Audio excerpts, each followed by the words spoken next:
How's it going, everybody? Welcome back for the 390th time. Just kidding. I'm just approximating how many lives I've done so far.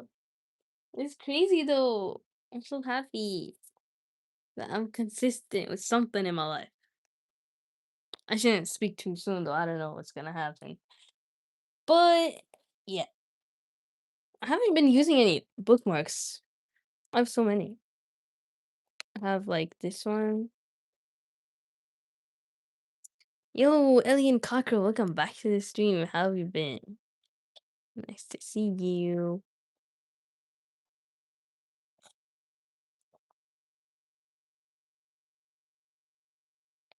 I feel like I had a moon one. I don't know where that one went. Should I be using those bookmarks? I don't know. Good. Awesome, awesome. I have to go to church soon. Okay, no problem, Alien. Have a good time at church.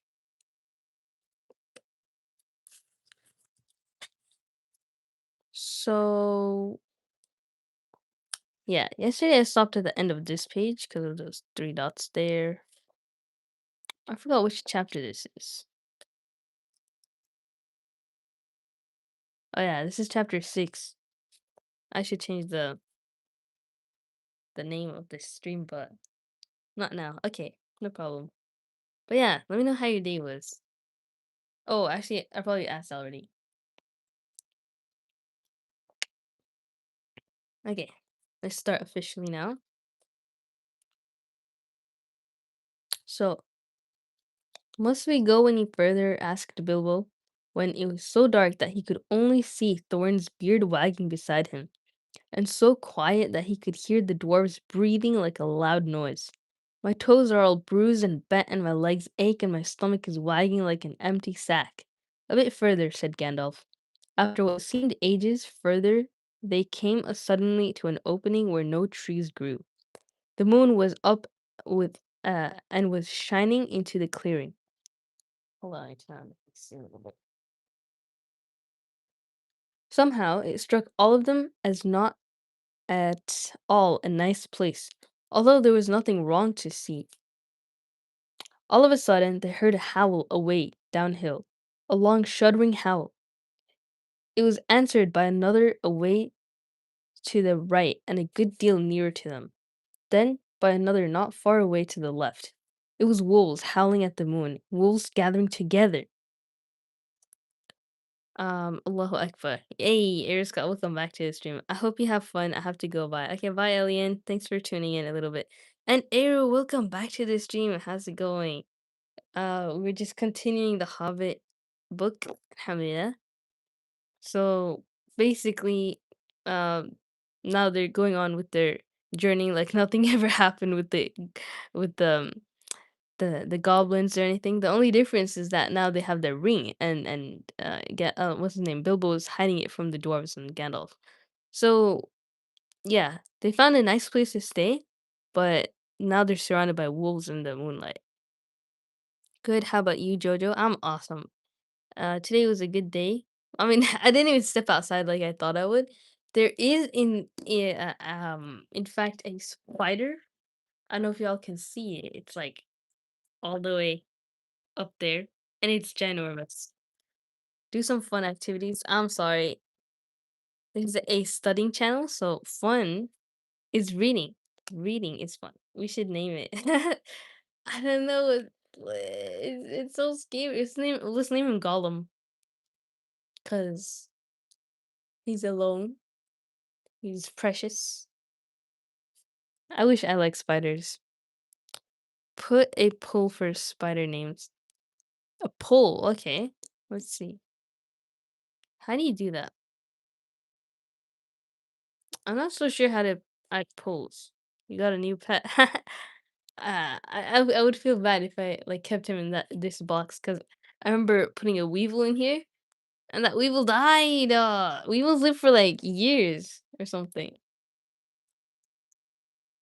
I probably suffocated mine, even though I put breathing hold. Like what? Gollum, good spider name. Cause I like Gollum, okay? Like, he's creepy and all, everyone hates him, but he's so cute in the character, like, you feel bad for him, you know? I don't wanna kill that spider. But here comes Bilbo, Bilbo Baggins. Oh, that's convenient, he has his own seating area. Wow. Okay. Assalamu alaikum wa alaikum assalam wa rahmatullahi wa barakatuh, Sahil. Welcome back to the stream after so long. So we're reading The Hobbit now because reading fiction is good for the brain. There's this part of the brain that only grows when you read, and the imagination part is utilized by fiction books. Assalamu alaikum wa rahmatullahi wa barakatuh. Hope you're doing well. Wa alaikum assalam wa rahmatullahi wa barakatuh, Abdul Khaliq. Welcome back. Is that trade dry?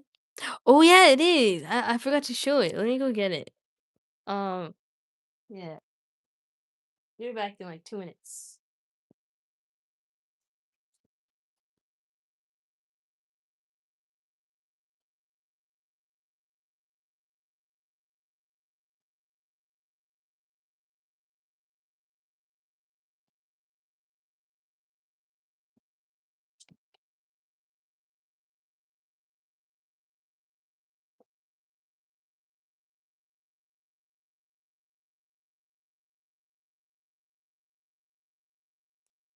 Okie dokie, we're back. This is the final look of the tree. Oh my goodness gracious. Isn't it wonderful? I can't believe I made this. I said this like the whole stream before. And welcome back to the stream, Aaron Kia. Why don't other cats love you? What do you mean? Mr. Luca is right there. Hi, Aaron Kia. Wow, looks so good. Thank you. Thank you, mashallah. Good job, Juria. Allah back. Thank you so much, you guys. Jazakallah khairan. So, yeah, it's not that hard. I feel like I want to make more resin creations, but I don't know what to do, like what to make. It is really nice though, I gotta say. Alright, let's continue reading, inshallah. So, there were no wolves living near Mr. Baggins's hole at home, but he knew that noise. He had had it described to him often enough in tales. One of his elder cousins on the Took side, who had been a great traveler, used to imitate it to frighten him. To hear it out in the forest under the moon was too much for Bilbo. Even magic rings are not much use against wolves, especially against the evil packs that lived under the shadow of the goblin-infested mountains, over the edge of the wild, on the borders of the unknown. Wolves of that sort smell keener than goblins, and do not need to see you to catch you. What shall we do? What shall we do? He cried, escaping goblins to be caught by wolves. He said, and it became a proverb, though we now say out of the frying pan into the fire, in the same sort of uncomfortable situations. Up the tree, quick! Cried Gandalf, and they ran to the trees at the edge of the glade, hunting for those that had branches fairly low or were slender enough to swarm up.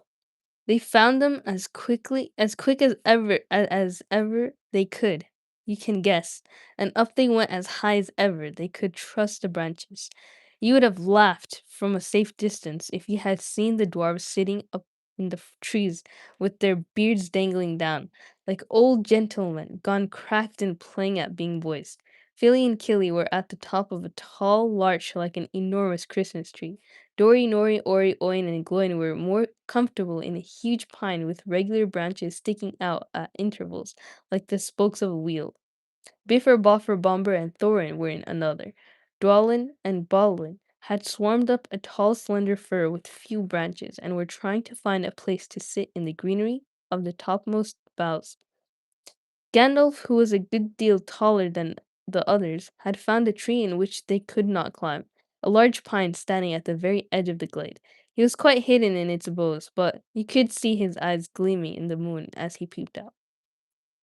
And Bilbo? He could not get into any tree, and was scuttling about from trunk to trunk like a rabbit he had lost its hole and has a dog after it. That has lost its hole and had a dog after. Ah, "You've left the burglar behind again," said Nori to Dory, looking down. "I can't be always carrying burglars on my back," said Dory. "Down tunnels and up trees. What do you think I am, a porter?" "He'll be eaten if we don't do something," said Thorin, for there were howls all round them now, getting nearer and nearer. "Dory!" he called, for Dory was lowest down in the easiest tree. "Be quick and give Mr. Baggins a hand up." Dory was a really decent fellow in spite of his grumbling. Poor Bilbo could not reach his hand even when he climbed down to the bottom branch and hung his arm down as far as ever he could. So Dory actually climbed out of the tree and let Bilbo scramble up and stand on his back. Just at that moment, the wolves trotted howling into the clearing. All of a sudden, there were hundreds of eyes looking at them. Still, Dory did not let Bilbo down. He waited till he had clambered off his shoulders into the branches, and then he jumped for the branches himself. Only just in time. A wolf snapped at his cloak as he swung up and nearly got him. In a minute, there were a whole pack of them yelping all round. Where's his orange self? Luca is not here. He doesn't want to hear stories of going going. Are you watching FIFA, Julia? I did. I watched two shows today. I mean two tournaments. I don't know what do you call them, but yeah, Australia won, and then Morocco got tied with I forgot. Wow, with I don't even remember. My Toopsie, where's my Roopsie? Let's go 2-0. Yeah, Australia beat Turkey. Mashallah, good job, Julia. All right, make more and sell them. You know what? I could sell these. I don't know how much for or where, but yeah. I mean, it was a gift though. Brazil. Yeah, yeah, Brazil. So, man, I can't believe I forgot that. I watched the entire match and forgot. Anyways, welcome to the stream, Cal. Welcome back. I want to watch too, but it starts at 3 here in the Asia continent. What? How's that possible? Doesn't it show at the same time everywhere? Facebook Marketplace. Yeah, true, true, true. We'll see. I kind of like it though. Let's use it for a bit and then sell it in Facebook Marketplace. I mean, yeah, nighttime, 3 a.m. Oh, okay, okay, it makes sense. So,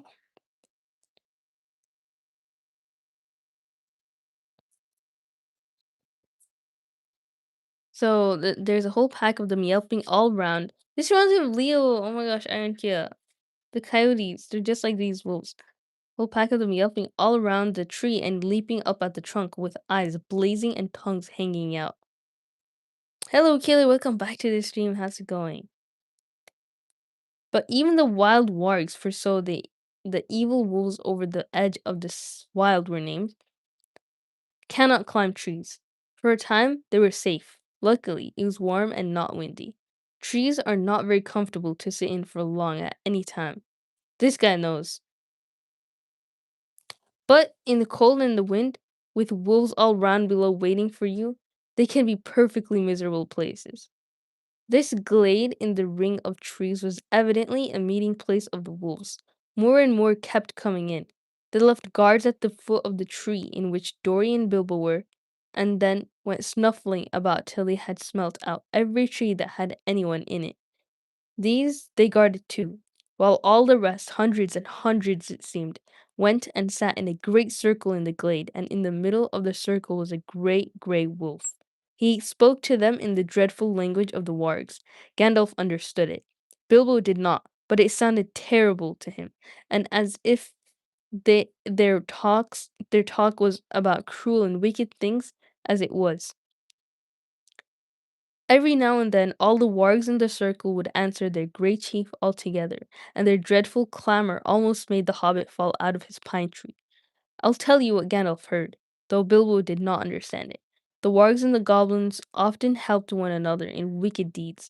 Goblins do not usually venture very far from their mountains, unless they are driven out and are looking for new homes, or are marching to war, which I'm glad to say has not happened in a long time for a long time.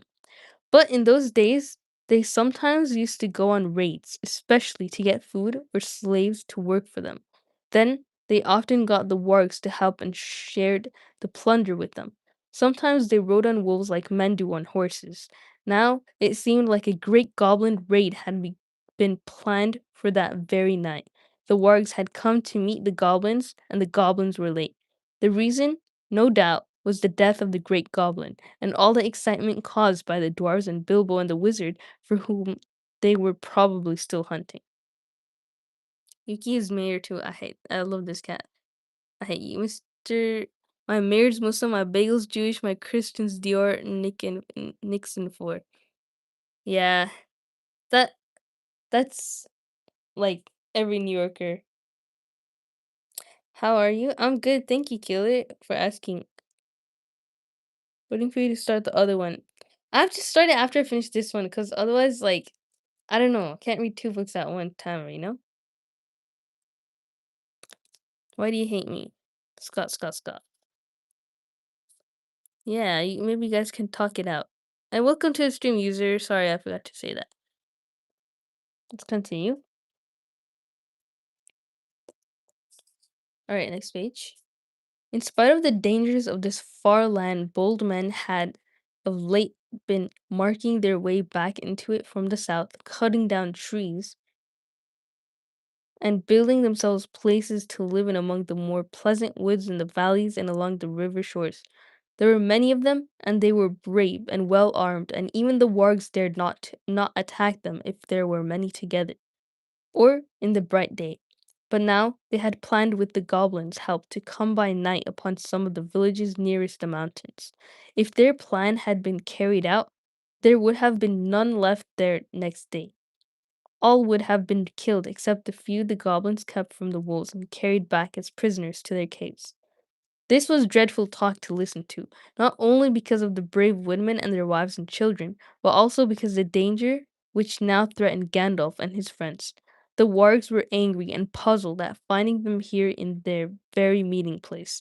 They thought they were friends of the woodmen and were come to spy on them, and would take news of their plans down into the valleys, and then the goblins and the wolves would have to fight a terrible battle instead of capturing prisoners and devouring people waked suddenly from their sleep. So the wargs had no intention of going away and letting the people up the tree escape, at any rate not until morning. And long before that, they said goblin soldiers would be coming down from the mountains, and goblins can climb trees or cut them down. Uh-oh, that's so scary. And welcome back to the stream. I'm confident. How's it going? Have you read Harry Potter? I have not. I'm so new to reading. Like everything is new to me. I mean, get me timed out. Never in my 1 year life did I get cooked like today in chemistry exam. No, I'm confident. Hawaii. What happened? Did you not study or what? Oh no, Jojo, help! I'm getting sleepy, but I'm still invested in the story. I'm not ready for snark movie time. Uh oh. Um, I don't know. Maybe drink some coffee. Yuki's so mad. But I have to show this page. When I'm reading, I have to read. Hey, you can sleep in the box. We got the box on the bed. You don't want to sleep in the box. Okay, fine. You can sleep here, but not on the book. You can also sleep on the book. Okay.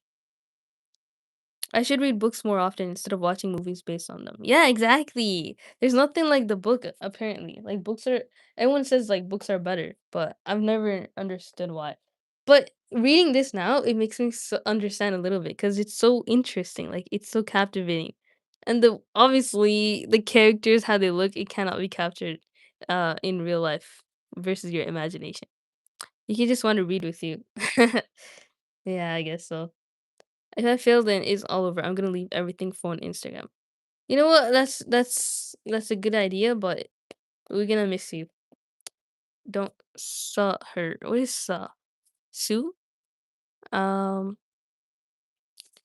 Okay. Make sure you don't get unmodded when I'm around.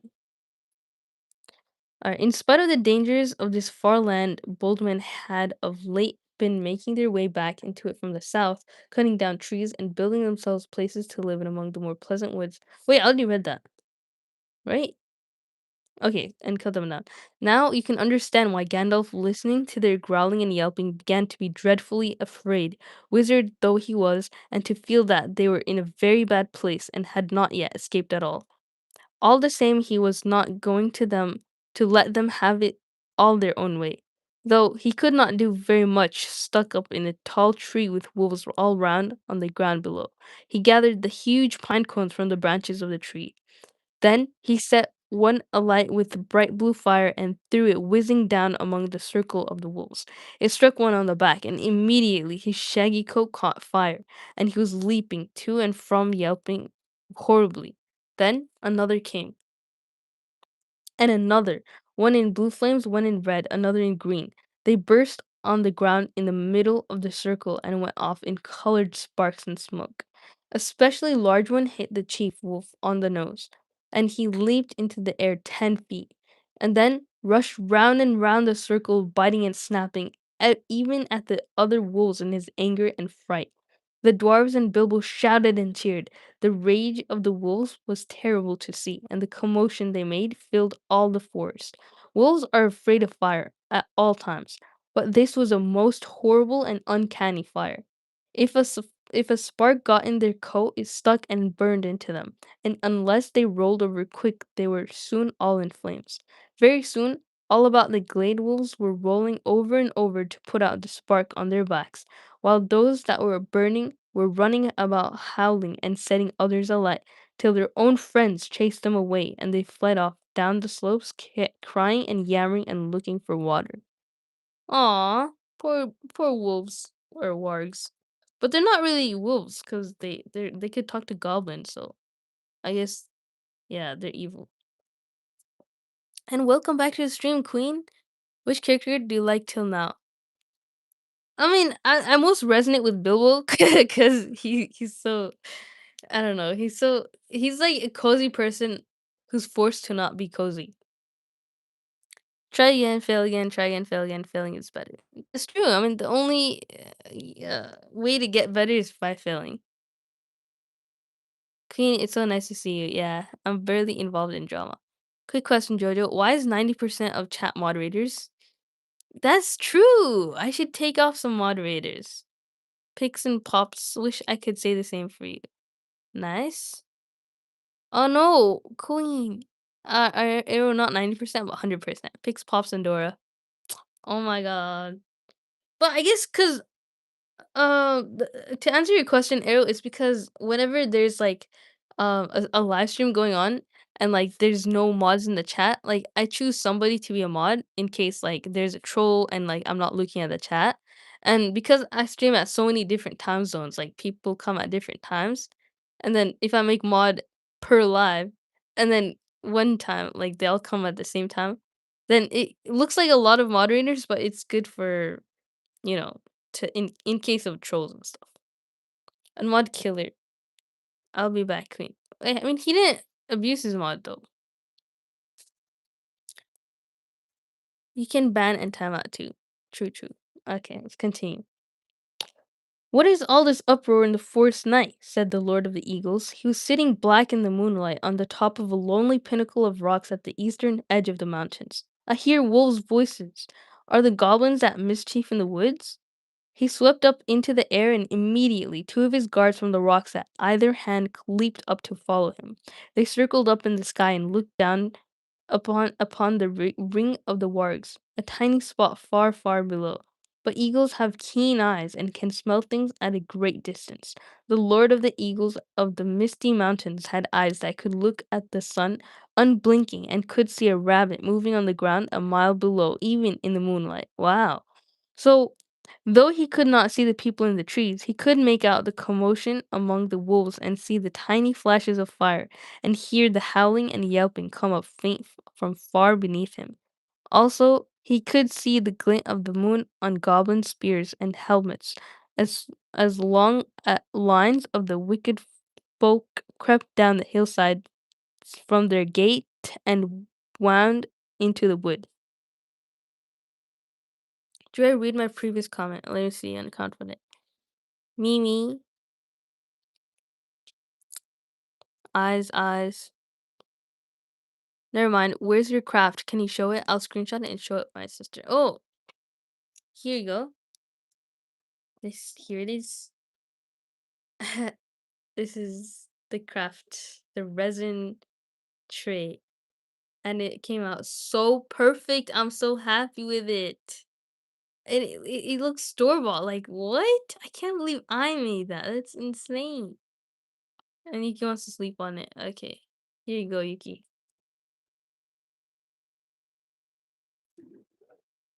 Wants to sleep on the book.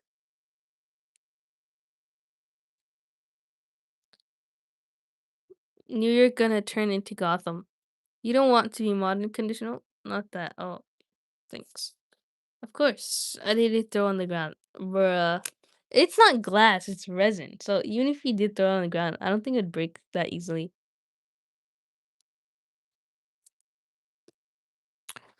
Alright. Eagles are not kindly birds. Some are cowardly and cruel. But the ancient race of the northern mountains were the greatest of all birds. They were proud and strong and noble hearted. They did not love goblins or fear them. When they took any notice of them at all, which was seldom, for did not eat such creatures, they swooped on them and drove them shrieking back to their caves, and stopped whatever wickedness they were doing. The goblins hated the eagles and feared them, but could not reach their lofty seats or drive them from the mountains. Tonight, the Lord of the Eagles was filled with curiosity to know what was afoot, so he summoned many other eagles to him, and they flew away from the mountains, and slowly circling every round and round they came down, down, down towards the ring of the wolves and the meeting place of the goblins. A very good thing, too. Dreadful things had been going on down there.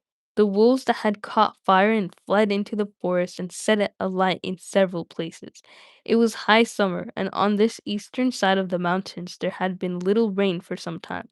Yellowing bracken, fallen branches, deep piled pine needles, and here and there dead trees were soon in flames.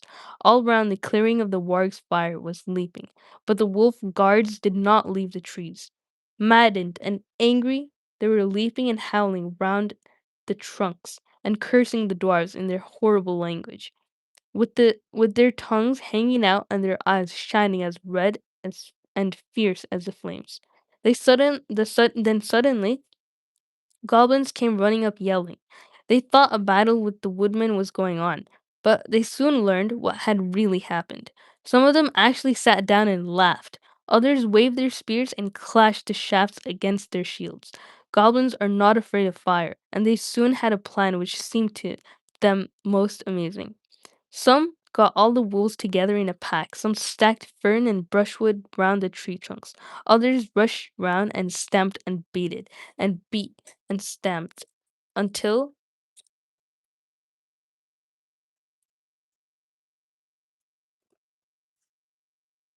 nearly all the flames were put out. But they did not put out the fire nearest to the trees, where the dwarves were. That fire they fed with That fire they fed with leaves and dead branches and bracken. Soon they had a ring of smoke and flames all round the dwarfs, a ring which they kept from spreading outwards. But it closed slowly in till the running fire was licking the fuel piled under the trees. Smoke was in Bilbo's eyes. He could feel the heat of the flames, and through the reek he could see the goblins dancing round and round in a circle like people round a midsummer bonfire. Outside the ring of dancing warriors with spears and axes stood the wolves at a respectful distance, watching and waiting. He could hear the goblins beginning a horrible song. 15 birds in 5 fir trees, their feathers were fanned in a fiery breeze. But, funny little birds, they had no wings. Oh, what shall we do with the funny little things? Roast them alive or stew them in a pot, fry them, boil them, and eat them hot.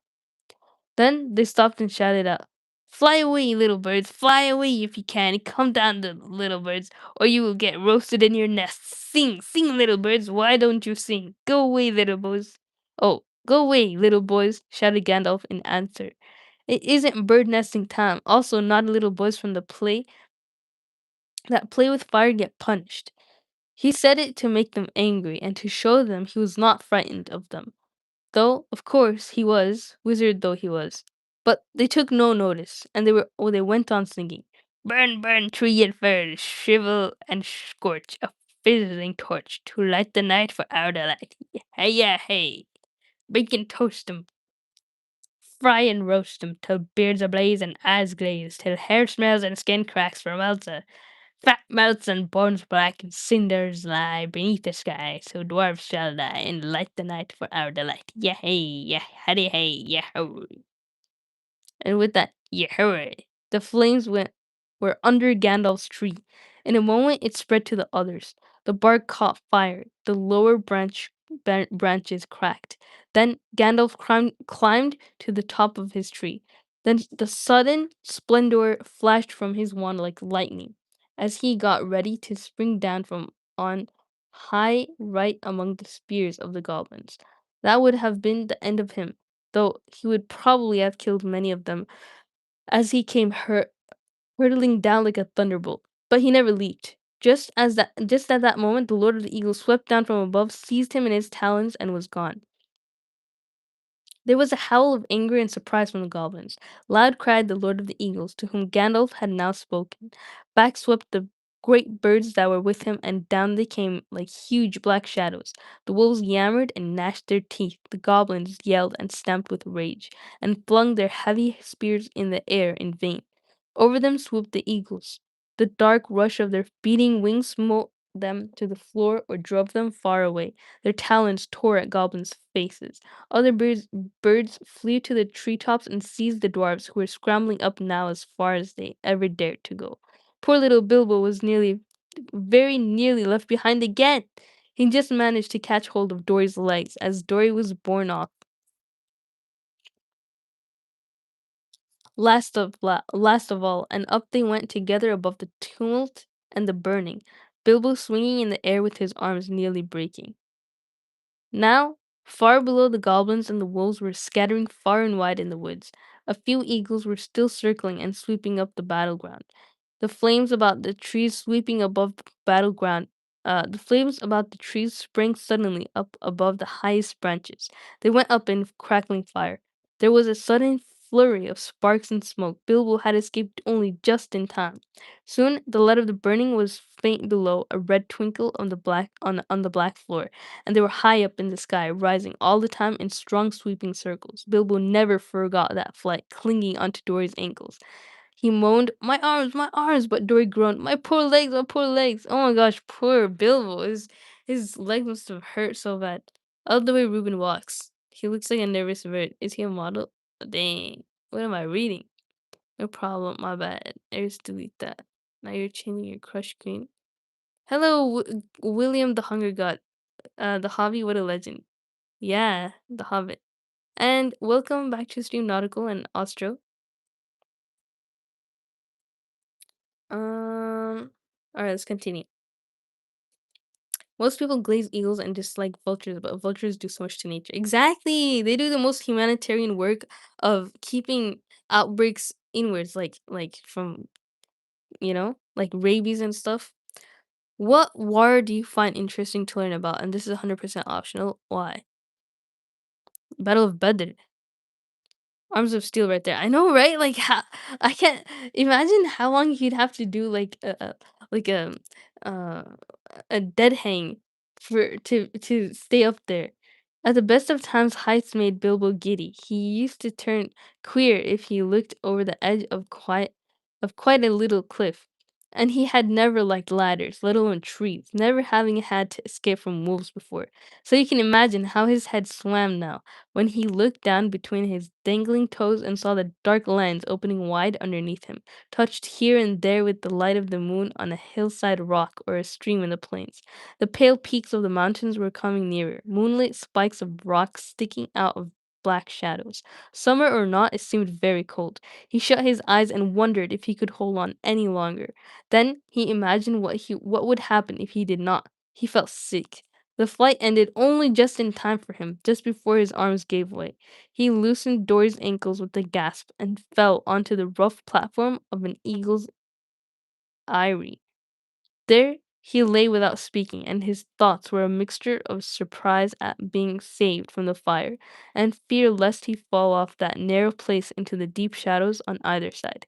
He was feeling very queer indeed in his head, but by this time, after the dreadful adventures of the last 3 days, with next to nothing to eat, and he found himself saying aloud, "Now I wait, this is where they were, the misty mountains looking west from the Eyrie toward Goblin Gates. This is the eagle, and I guess they landed here somewhere, but towards Goblin Gate. Where's that? I guess they don't have the Goblin Gate here, but now I know what a piece of bacon feels like when it's suddenly picked out of the pan on a fork and put back on the shelf. "No, you don't," he heard Dory answering, "because the bacon knows that it will get back in the pan sooner or later, and it is to be hoped we shan't. Also, eagles aren't forks." "Oh no, not a bit like the storks, forks, I mean," said Bilbo, sitting up and looking anxiously at the eagle who were perched close by. He wondered what other nonsense he had been saying, and if the eagles would think it rude. You ought not to be rude to an eagle when you are only the size of a hobbit and are up in his eyrie at night. The eagle only sharpened his beak on a stone and trimmed his feathers and took no notice. Soon another eagle flew up. "The Lord of the Eagles bids you to bring your prisoners to the great shelf," he cried, and was off again. The other seized Dory in his claws and flew away with him into the night, leaving Bilbo all alone. He had just the strength to wonder what the messenger had meant by prisoners, and to begin to think of being torn up for supper like a rabbit when his own turn came. The eagle came back, seized him in his talons by the back of his coat, and swooped off. This time he flew only a short way. Very soon Bilbo was laid down, trembling with fear, on a wide shelf of rock on the mountainside. There was no path down on to it save by flying, and no path off it except by jumping over a precipice. There he found all the others sitting with their backs on the mountain wall. The Lord of the Eagles also was there and was speaking to Gandalf.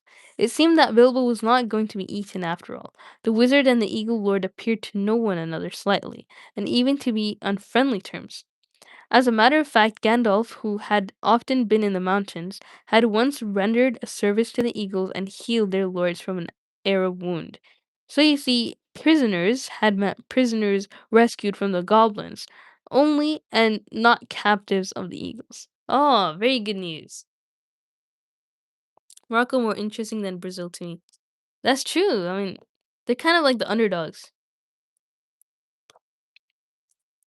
As Bilbo listened to the talk of Gandalf, he realized that at last they were going to escape really and truly from the dreadful mountains. He was discussing plans with the great eagle for carrying the dwarves and himself and Bilbo far away and setting them down well on their journey across the plains below.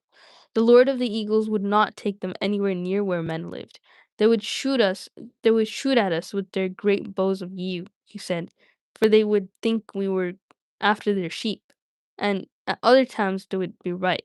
No, we are glad to cheat the goblins of their sport, and glad to repay our thanks to you, but we will not risk ourselves for dwarfs in the southward plains. Very well, said Gandalf. Take us where and as far as you will. We are already deeply obliged to you, but in the meantime we are famished with hunger. I'm nearly dead of it, said Bilbo in a weak little voice that nobody heard. That can perhaps be mended, said the Lord of the Eagles. Later on, you might have seen a bright fire on the shelf of rock and the figures of the dwarfs round it, cooking and making a fine roasting smell. The eagles had brought up dry boughs for fuel, and they had brought rabbits, hares, and a small sheep. The dwarfs managed all the preparations. Bilbo was too weak to help, and anyway, he was not much good at skinning rabbits or cutting up meat, being used to having it delivered by the butcher all ready to cook. Gandalf, too, was lying down after doing his part in the setting of fire going, since Oin and Gloin had lost their tinder boxes. Dwarves have never taken to matches even yet. So ended the adventure of the Misty Mountains. Soon, Bilbo's stomach was feeling full and comfortable again, and he felt he could sleep contentedly, though really he would have liked a loaf and butter better than bits of meat toasted on sticks. He slept curled up on the hard rock more soundly than ever he had done in his feather bed in his own little hole at home. That's so true. Like when you really need it, that's when it hits the most. So I'm only listening and not reading a comment. Yeah, me neither.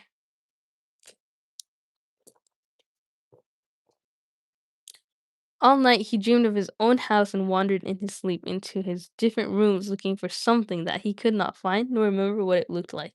Oh, that's the ring, bro. His precious. All right. So this is chapter 7. We're in chapter 7. Let's see. It starts at 105. Where does it end? So it ends around 129. So that's going to be like a good 25 pages.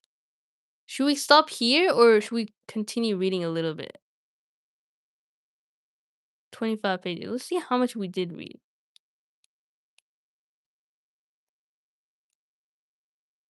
So we started at page 92 and we finished at 104. So that's like 12 pages. What is queer lodging like a gay house? No, I think queer is like, I mean, scared, right? There has to be another like meaning for queer here because they kept saying queer all along. And welcome to the stream, AVO Wavy. How's it going? Continue, please. Okay, let's continue. Okay, guys, gotta go take a lunch bite. Okay, enjoy your food, Austro, save us from that, and take care. Assalamu alaikum wa rahmatullahi. And Ari, also spelled Airy, is the lofty nest of the eagle or other birds of prey. Thank you, Sahid. I didn't know what that meant. But what does queer mean here? Can you search that up too? Hmm. Did I miss anything? I support Netherlands, but yes, they're stuck now. Yeah. I don't think I need to be here. No, existing Jake, you do. If you're still here, I mean, the sun is G2V, G2V. This war. Is it weird that I called Ruben my hubby? Yeah, it is weird because you didn't marry him yet. Welcome back to the stream, Zaya Cruz. How's it going? Hello, it's like 3 a.m. for me. How are you? Hello, Pixie Plays 14. Welcome to the stream. And my cat's name is Pixie, bro.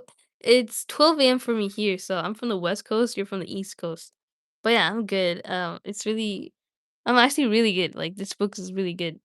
Queer lodging means unusual lodging. Okay, okay, thank you. Or strange. Why are you talking about my goat, Scott? In the context of the book, the word queer is not used in its modern sense. Instead, Tolkien uses the word's original definition: strange, odd, peculiar, or unusual. Yeah, that makes a lot more sense. Thank you. All right, let's continue. Unless somebody has something to say. Let me drink some water first, and then we could start.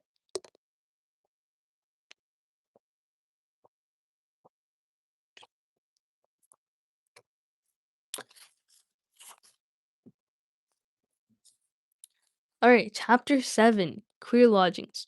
The next morning, Bilbo woke up with the early sun in his eyes. He jumped up to look at the time and to go put his kettle on, and found out he was not home at all. So he sat down and wished in vain for a wash and a brush. He did not get either, nor tea, nor toast, nor bacon for his breakfast, only cold mutton and rabbit. And after that, he had to get ready for a fresh start. This time he was allowed to climb on to an eagle's back and cling between his wings. The air rushed over him and he shut his eyes. The dwarfs were crying farewells and promising to repay the Lord of the Eagles if ever they could, as off rose 15 great birds from the mountainside. The sun was still close to the eastern edge of things. The morning was cool, and mists were in the valleys and hollows entwined here and there about the peaks and pinnacles of the hills. Bilbo opened an eye to peep and saw that the birds were already high up and the world was far away, and the mountains were falling back behind them into the distance. He shut his eyes again and held on tighter. Don't pinch, said his eagle. You need not to be frightened like a rabbit, even if you look rather like one. Oh my god, he roasted him. It is a fair morning with little wind. What is finer than flying? Bilbo would have liked to say a warm bath and a late breakfast on a lawn afterwards, but he thought it better to say nothing at all and to let it go his clutch just a tiny bit. After a good while, the eagles must have seen the point they were making for, even from their great height, for they began to go down, circling round in great spirals. They did this for a long while, and at last the hobbit opened his eyes again. The earth was much nearer, and below them were trees that looked like oaks and elms, and wide grasslands, and a river running through it all. But cropping out of the ground, right in the path of the stream which looped itself about it, was a great rock, almost a hill of stone, like a last outpost of the distant mountains, or a huge piece cast miles into the plain by some giant among giants. Quickly, now to the top of this rock, and eagles swooped one by one and set down their passengers. Farewell, they cried, wherever you fare, till your eyries receive you at the journey's end. That is the polite thing to say among eagles. May the wind under your wings bear you where the sun sails and the moon walks, answered Gandalf, who knew the correct reply. Gandalf is so smart. Like he knows how to talk to them. He knows the language of the wargs. He knows like the dwarves. He knows Bilbo, the Hobbit, everybody. He's old, yeah, but yeah, that makes sense. Not is a 45 artificial word that refers to a lung disease caused by inhaling very fine silica or quartz dust. Pneumo Pneumono-ultramicroscopic silicovolcanoconiosis. I feel like I could memorize that. Dang. Is it Benjamin? It's like 2 a.m. I have 3 dogs right now. Nice. I have something to say. Wow. Okay. Old and wise, which is why the scholars are called sheikh. Yeah. Literally. Gandalf. And so they parted, and though the Lord of the Eagles became in after days the king of all birds and wore a golden crown, and his 15 chieftains golden collars made of the gold that the dwarves gave them, Bilbo never saw them again, except high and far off in the battle of 5 armies. But as that comes in at the end of this tale, we will say no more about it just now. There was a flat space on the top of the hill of stone, and a well-worn path with many steps leading down it to the river, across which a ford of huge flat stones led to the grassland beyond the stream. There was a little cave, a wholesome one with pebbly floor, at the foot of the steps and near the end of the stony ford. Here the party gathered and discussed what was to be done. I always meant to see you all safe, if possible, over the mountain, said the wizard, and now, by good management and good luck, I have done it. Indeed, we are now a good deal further east than I ever meant to come with you, for after all, this is not my adventure. I may look in on it again before it is all over, but in the meanwhile, I have some other pressing business to attend to. Gandalf's gonna leave them? What? The dwarves groaned and looked most distressful, and Bilbo wept. I would cry too. Like Gandalf is basically their like parental figure here because he's so helpful. They had begun to think Gandalf was going to come all the way and would always be there to help them out of difficulties. I'm not going to disappear this very instant, said he. I can give you a day or two more. Probably I can help you out of your present plight, and I need a little help myself. We have no food and no baggage, and no ponies to ride, and you don't know where you are. Now, I can tell you that. You are still some miles north of the path which we should have been following if we had not left the mountains pass in a hurry. Very few people live in these parts, unless they have come here since I was last down this way, which is some years ago. But there is somebody that I know of. See, how could they have known about that somebody if not for Gandalf, who lived not far away? That somebody made the steps of the great rock, the Kerrock, I believe he calls it. He does not come here often, certainly not in the daytime, and it is not good waiting for him. In fact, it would be very dangerous. We must go and find him, and if all goes well at our meeting, I think I shall be off and wish you like the eagles farewell wherever you fare." They begged him not to leave them. They offered him dragon gold and silver and jewels, but he would not change his mind. We shall see," he said, "and I think I have earned already some of your dragon gold when you have got it." After that, they stopped pleading. Then they took off their clothes and bathed in the river, which was shallow and clear and stony at the ford. When they had dried in the sun, which was now strong and warm, they were refreshed, if still sore and a little hungry. Soon they crossed the ford carrying the hobbit, and then began to march through the long green grass and down the lines of the wide-armed oaks and the tall elms. "And why is it called the Carrock?" asked Bilbo, as he went along at the wizard's side. "He called it the Carrock because Carrock is his word for it. He calls things like that Carrocks. And this one is the Wait, what is Carrock? Somebody read steps on the Carrock, I believe he calls it. So steps of on the Great Rock. Okay. And this one is the Carrock because it is the only one near his home and he knows it well. Who calls it? Who knows it? The somebody I spoke of, a very great person. You must all be very polite when I introduce you. I shall introduce you slowly, two by two, I think, and you must be careful not to annoy him, or heaven knows what will happen. He can be appalling when he is angry, though he is kind enough if humored. Still, I warn you, he gets angry easily." The dwarves all gathered round when they heard the wizard talking like this to Bilbo. "Is that the person you're talking to us now? You're taking us to now?" they asked. "Couldn't you find someone more easy tempered? Hadn't you better explain it all a bit clearer?" And so on. "Yes, it certainly is. No, I could not, and I was explaining very carefully," answered the wizard crossly. "If you must know more, his name is Bjorn. He's very strong and he is a skin changer." "What? A furrier? A man that calls rabbits conies when he doesn't turn their skins into squirrels?" asked Bilbo. "Good gracious heavens, no, no, no, no!" said Gandalf. "Don't be a fool, Mr. Baggins, if you can help it.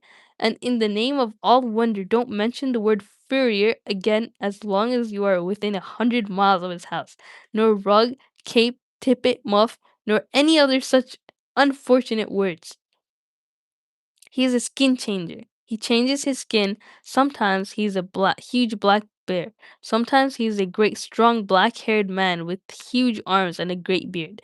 I cannot tell you much more, though that ought to be enough. Some say that he is a bear descended from the great and ancient bears of the mountains that lived there before the giants came.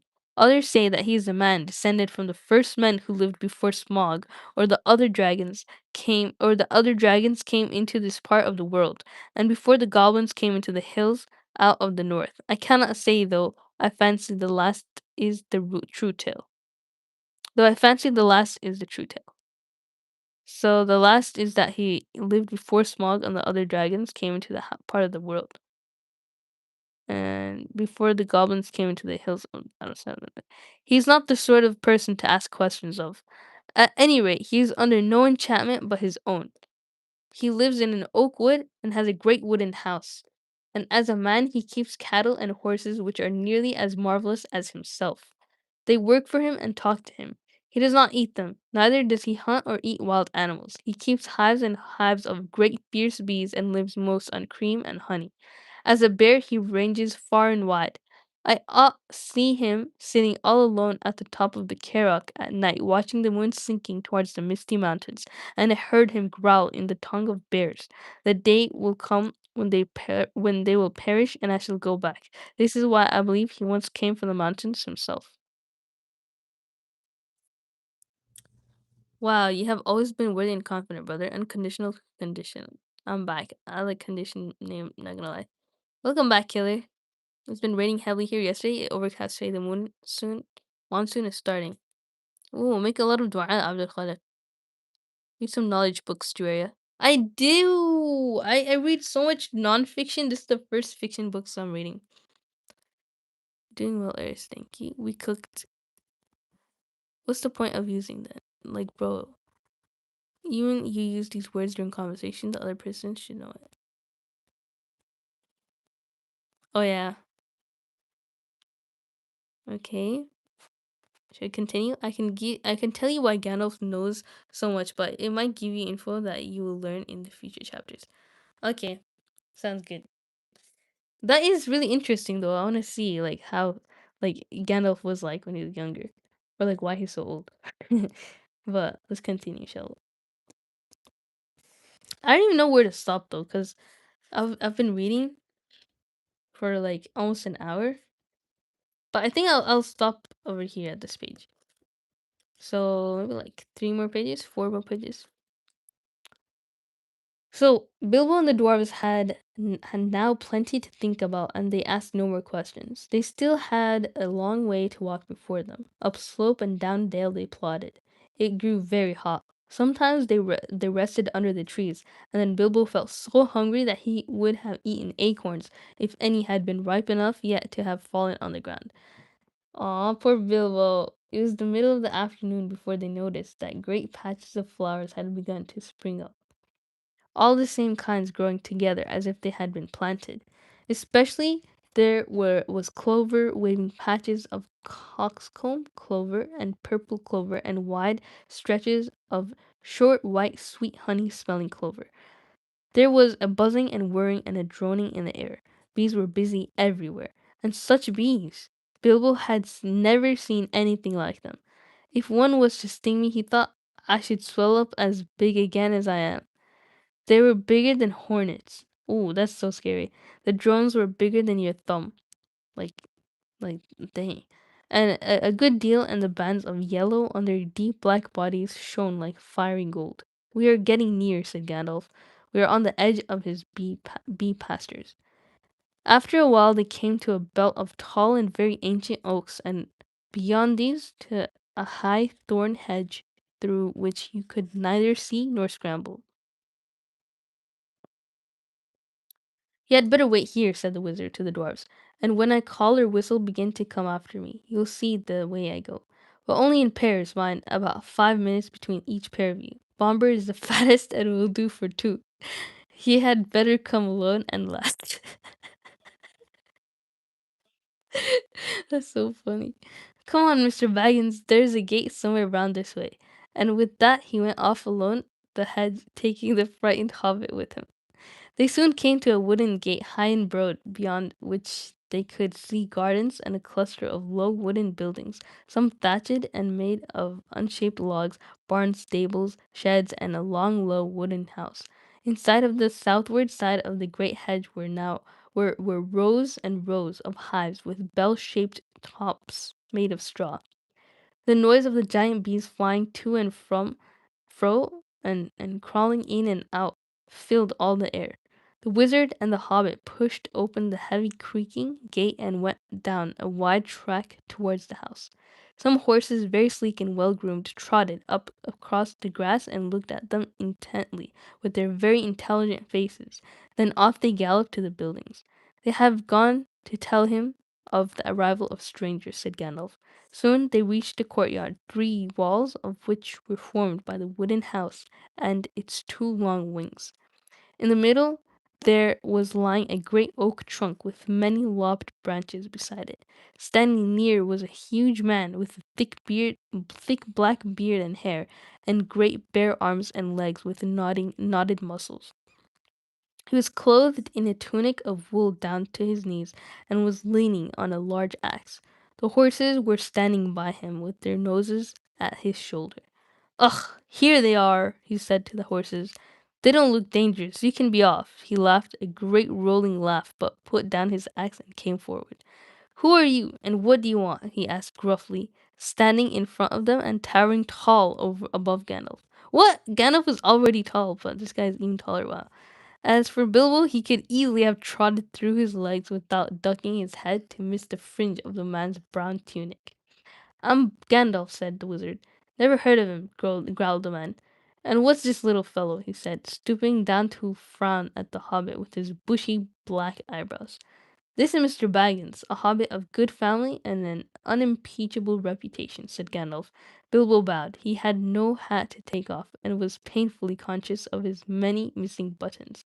"I'm a wizard," continued Gandalf. "I have heard of you, and if you have not heard of me, but if you have not heard of me, but perhaps you have heard of my good cousin Radagast, who lived near the southern borders of Mirkwood.